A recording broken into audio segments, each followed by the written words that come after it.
Corona vaccination centre vaccine की अदम दस्तयाबी की वजह से आर्जी तौर पर बंद कर दिया गया है, जिसकी अवाम बिलखसूस बैरून मुल्क जाने वाले मुलाजमत पेशा अफराद को सख्त दुश्वारी का सामना करना पड़ रहा है।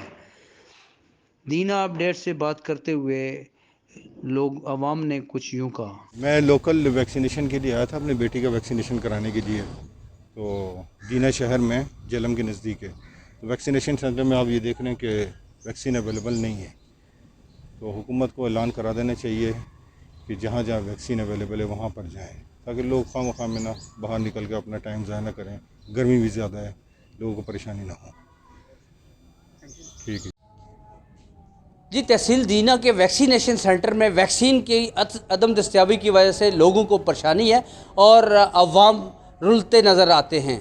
कैमरामैन टीम के साथ लियाकत अली मुगल,